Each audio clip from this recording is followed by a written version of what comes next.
પંચમહાલ જિલ્લાના હાલોલ તાલુકાના જૂના ઝાંખરિયાથી ત્રિકમપુરા ગામને જોડતો નવો રસ્તો મકાન વિભાગ પંચાયત હેઠળ બનાવાયો હતો, પરંતુ કોન્ટ્રાક્ટર દ્વારા કામ એસ્ટિમેટ મુજબ ન થતા રોડમાં ભારે ગોબાચારી થઈ હોવાના આક્ષેપો કરવામાં આવી રહ્યા છે। ઝાંખરિયા ત્રિકમપુરા રોડ પર આવેલ નાળું વરસાદી પાણીમાં ધોવાઈ જતા આખો રસ્તો બગડી ગયો છે। ગામ લોકોએ સરકારને જમીન આપી વિકાસની આશા રાખી હતી, પરંતુ એક વર્ષમાં જ રોડ તૂટી પડતા લોકોએ ભારે નારાજગી વ્યક્ત કરી છે। સ્થાનિકોએ કોન્ટ્રાક્ટર પાસે ફરિયાદ કરી હોવા છતાં કોઈ ગંભીરતા દાખવાઈ નથી।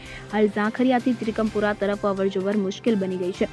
આરએનબી વિભાગ દ્વારા આ વિસ્તારમાં 150 કરોડથી વધુના ખર્ચે માર્ગો, કોઝવે, નાળા અને બોક્સ કન્વર્ઝનનું કામ ચાલી રહ્યું છે। કોન્ટ્રાક્ટર અને અધિકારીઓની મિલીભગતથી વ્યાપક ભ્રષ્ટાચાર થવાની શંકા વ્યક્ત થઈ રહી છે। જો તપાસ થશે તો સરકારના કરોડો રૂપિયાનો ભ્રષ્ટાચાર ખુલ્લો પડી શકે તેવા આક્ષેપો થઈ રહ્યા છે। ઝાંખરિયાનું ફાટાફળિયા ગામ છે। અહીંયાથી ત્રિકમપુરા, કાશીપુરા અને છેક તરખંડા સુધી રોડ નવો ગયા વર્ષે જ સરકારશ્રીએ બનાવ્યો આરએનબી વિભાગે।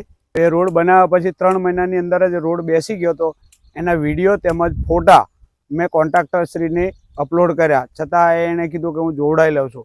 પછી 2-3 વખત એને મેં વાત કરી ફોન દ્વારા કે ભાઈ આ રોડ બેસી ગયો છે, અમારી જમીનો મોંઘા મૂલ્યની જમીનો છે, અમે અત્યારે 1 ઇંચ જમીન કોઈ છોડે એમ નથી, તે છતાં અમે આ રોડ રસ્તા માટે 4-5 ગામોના પબ્લિકને અવર જવર માટે આ રોડ બનાવેલો છે। ઉપરી પરિસ્થિતિમાં અમે સરકારશ્રીને જમીન આપી કે ભાઈ રસ્તો થશે તો કાલે અમને ચોમાસું નહીં તો શિયાળું ગમે તે પાક લઈશું તો અમને કામ લાગશે, પણ આ કોન્ટ્રાક્ટરે એવું બેકાર કામ કર્યું છે કે હું સરકારશ્રીને અને આરએનબી વિભાગને 2 હાથ જોડીને નમ્ર વિનંતી કરું છું કે એને જ્યાં બી પેનલ્ટી અથવા જે એની ડિપોઝિટ હોય એ જમા કરી અને આ રોડ નવેસરથી ફરીવાર બનાવવો જોઈએ। કિરણ ગોહિલ સાથે CN24 ન્યૂઝ, પંચમહાલ। હવે જુઓ દેશ દુનિયાની તમામ ખબરો તમારી આંગળીના ટેરવે। ઉઠાવો મોબાઈલ અને Google Play Store પરથી ડાઉનલોડ કરો અમારી CN24 ન્યૂઝ મોબાઈલ એપ।